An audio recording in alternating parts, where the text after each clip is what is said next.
যে এখন আমার স্মৃতি সহযোগিতা করে না, কাজেই সন, তারিখ, ঘটনার গতি এগুলো সব একটু এলোমেলো হয়ে যেতে পারে।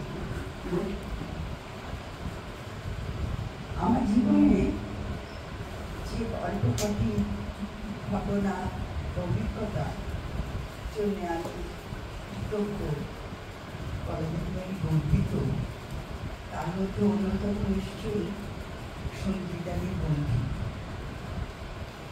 বন্ধুত্ব কথাটা আমি খুব সচেতনভাবে ব্যবহার করছি, কেননা যে বয়সে ওর সঙ্গে আমার পরিচয়, সেই বয়সে পরিচয় বন্ধুত্বে পরিণত হওয়া খুবই একটা সাধারণ ব্যাপার নয়। সঞ্জিতাদিকে আমি প্রথম দেখি 1971 সালে, যখন তিনি মুক্তিযুদ্ধের সময় শান্তিনিকেতনে আশ্রয় নিয়েছে। আশ্রয়ের কথাটা বলছি তার কারণ, তার অভিমানী স্বভাবের কারণে মাঝে মাঝে বলতেন, আমি তো শরণার্থী। যদিও আমি খুবই ভালো জানতাম যে সঞ্জিতাদি শান্তিনিকেতনে এসেছেন মানে এটা পিত্রালয়ে ফিরে আসার মতোই তিনি আদরে, এবং তার পূর্ব পরিচিত এবং ভালোবাসার মানুষরা তাকে ছুটে ছুটে যথাসাধ্য সহায়তা করবার জন্যে উন্মুখ হয়ে গিয়েছে। আরেকটু পেছনের কথা একটু বলি। 1970 সালে আমি প্রথম সঞ্জিতাদির কথা শুনি, যতদূর মনে পড়ে শ্রদ্ধেয় অন্নদা সম্প্রদায়ের কাছে। সে বছর সাহিত্যিকার মঞ্চ থেকে আমরা 21শে ফেব্রুয়ারি উদযাপন করি। আমাকে জানা নেই যে তার আগে শান্তিনিকেতনে 21শে ফেব্রুয়ারি পালন করা হয়েছিল কিনা।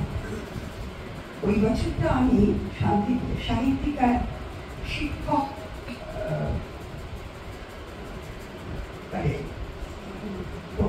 কি বলবো, একজন দায়িত্বে ছিল। তখন একজন শিক্ষক বা শিক্ষিকা সাহিত্যিকা পরিচালনা দায়িত্ব ছিল।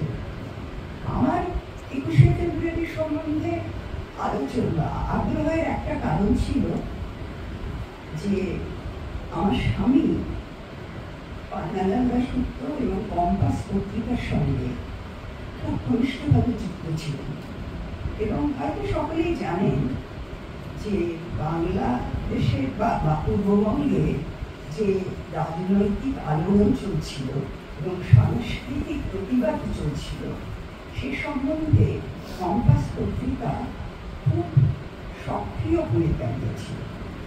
সেই সূত্রেই আমার সঞ্জিতা খাতুনের নাম শুনেছিলাম এবং এখানে 21শে ফেব্রুয়ারি উদযাপনের একটা প্রচেষ্টা নিয়েছিলাম।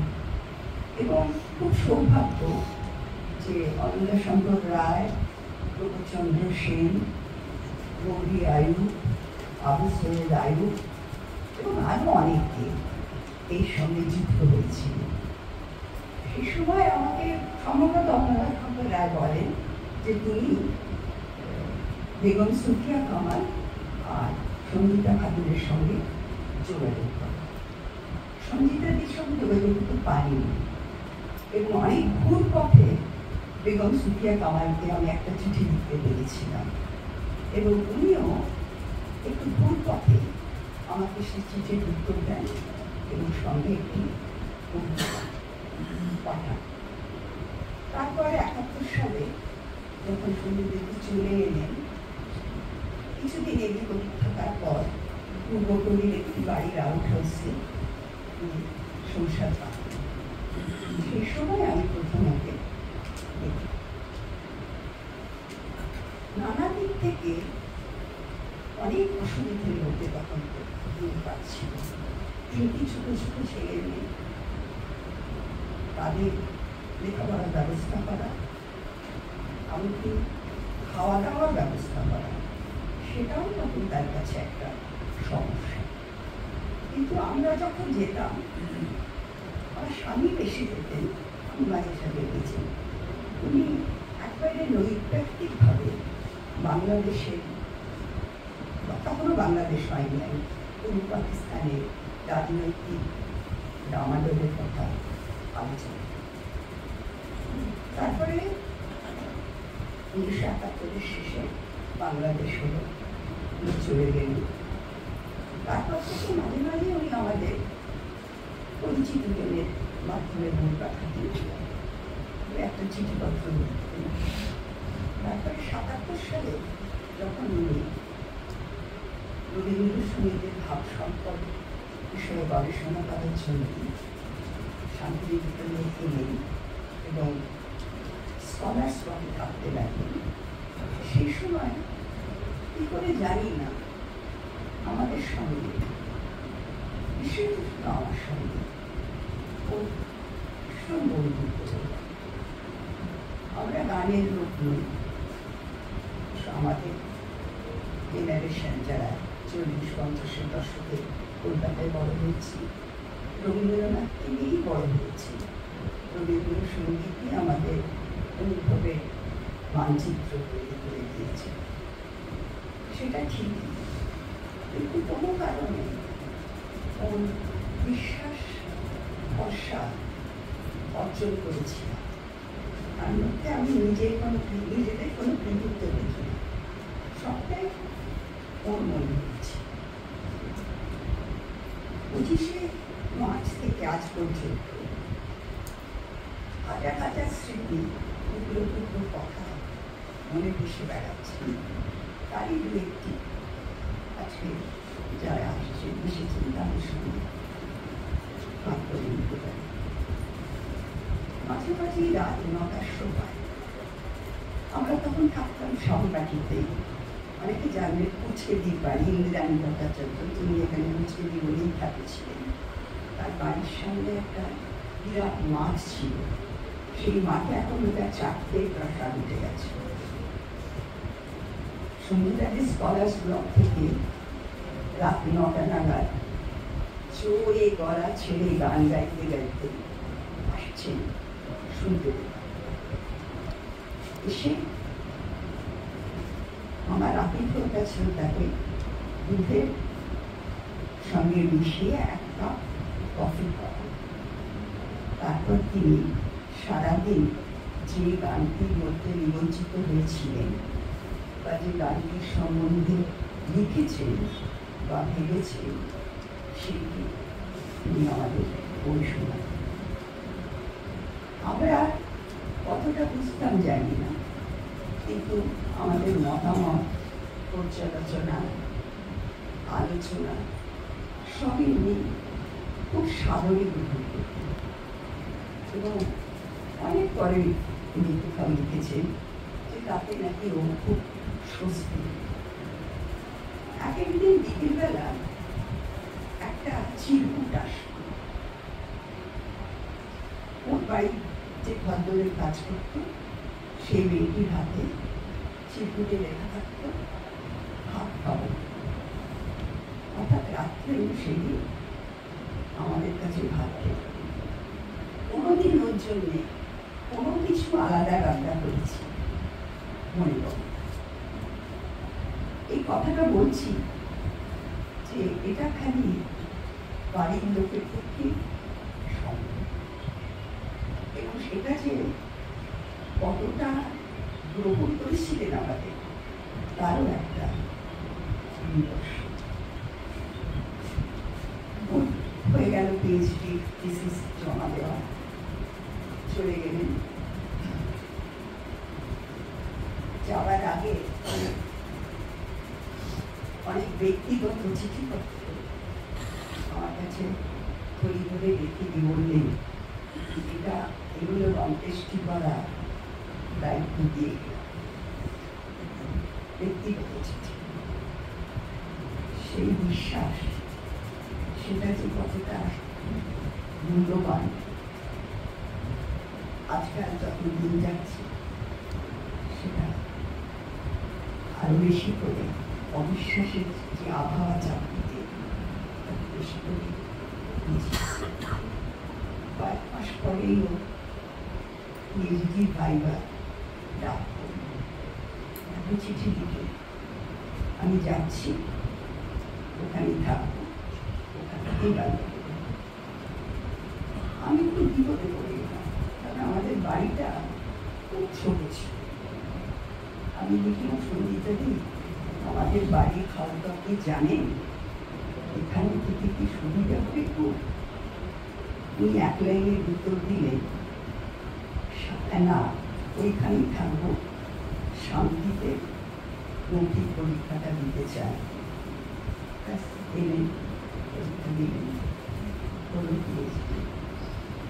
তারপরে আমরা ওই বাড়ি ছেড়ে পূর্বগলিতে নিজেদের বাড়িতে চলে আসি। পরে পরে যখন এসেছেন, আমার ততদিন মনে পড়ে 80 সালে এসেছে, 84 সালে এসেছে, আমি পরে এসেছেন মাঝে মাঝে অল্প দিনের জন্য। 84 সালে সম্ভবত আমি থেকে কবিতা এই বিষয়টা নিয়ে গবেষণা করছি। তখন আমাদের পূর্বতলীর বাড়িতে আসতেন, তবে অনিয়মিতভাবে। ফোনের ব্যাপার ছিল, ল্যান্ডফোন ছিল না।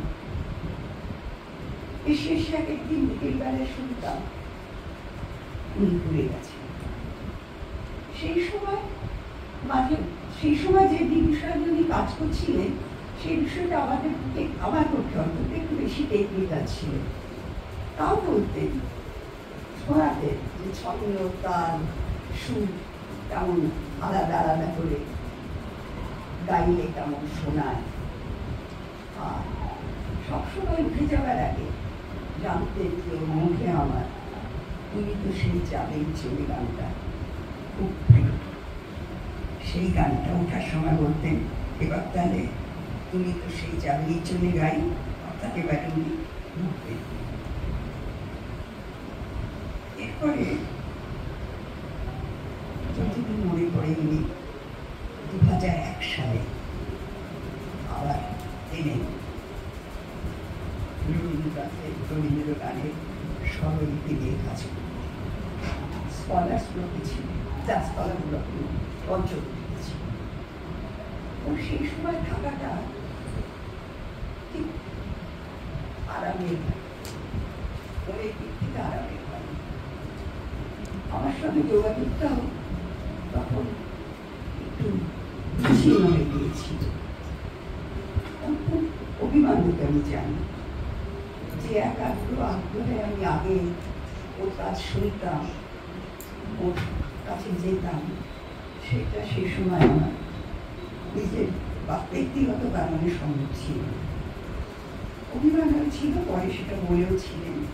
তারপরে আমি বুঝিয়ে বলাতে বুঝেও ছিল।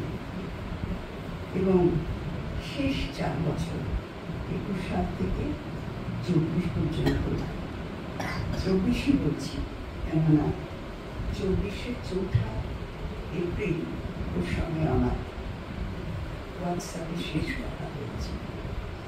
ফোন উনি করতেন মাসে অন্তত একবার। আমি করতে পারতাম না, কেননা কোনো টেকনিক্যাল কারণে আমি সহজে ফোনে যোগাযোগ করতে পারতাম। সেদিন করতে পেরেছিলাম। সন্ধ্যেবেলা ফোন করলাম, খুব ক্লান্ত গলা। আমি বললাম ভালো আছেন জিজ্ঞেস করলাম, কারণ জানতাম উনি ভালো নেই। আমি বললাম ভালোবাসা নেবেন, শুভেচ্ছা নেবেন। উনি বললেন, শান্তা আমাকে এখন এত মনে রাখি। সে বছর ফেসবুক কত বছর সঞ্জিতাদির সম্বন্ধে লেখায় ভরে গিয়েছে। আমি বললাম যে আপনি তো ফেসবুক করেন না, বুঝতে পারেন না, জানেন না, একবার যদি খুলতে পারতেন দেখতেন লোকে আপনাকে মনে রেখেছে, না মনে রাখি। তারপরে চেষ্টা করেও আর যোগাযোগ করতে পারিনি। বাংলাদেশ যখন নানা রকম অশান্তি করতে দিয়ে যাচ্ছে, তখন আমি একবার ফোন করার চেষ্টা করছিলাম, বলতে পারিনি, মানে যোগাযোগই করতে পারি।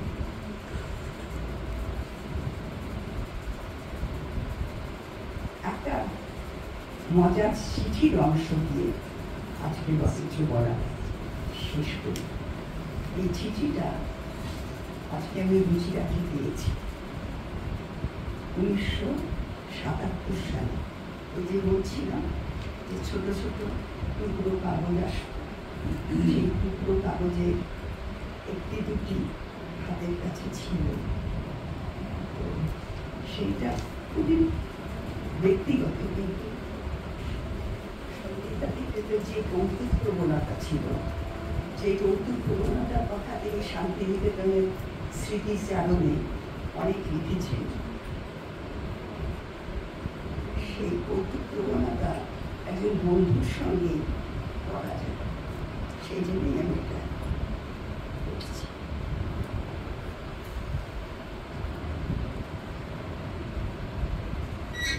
তিনি আমাকে শান্তা রাত্রি বলতে একটা চিঠিতে মাঝে মাঝে ভালোবেসে অন্যরকম সম্বোধন করতে। একটা চিঠিতে লিখছে, শান্তনু কোনো একটা পায়েস রেডি পাঠিয়েছে ওর পরিচারিকাকে। লিখছে, শান্তনু এক ফোটাও চাকা চলবে না অসুবিধায়, বলে দিচ্ছি। দিকের বেলা সত্যেন্দাকে নিয়ে আসছি, তখন ফ্রিজ থেকে বার করে খাওয়া যাবে সকলে মিলে। ঘরে যে কিচ্ছু থাকে না, তার উপরে কটাক্ষ হিসেবেও এটা নেওয়া চলতে পারে। গলায় লেখা সব। আরেকটা চিঠিও পেলাম, সেটাও পড়ার লোক সামলাতে পারছি। হঠাৎ লিখলেন, শান্তাদি, আমি 8-10 দিনের জন্য চলে যাব, তারপরে আমার একটা অপারেশন হবে সেখানে। একটা বেলা একটু ঘরে ঘরে খাওয়াবি না? ঘর মরেও তো যেতে পারি সেখানে, তখন তো তোদেরকেই কাঁদতে হবে। কি আছে এখানে আর আমার? কাজেই আজ রাতে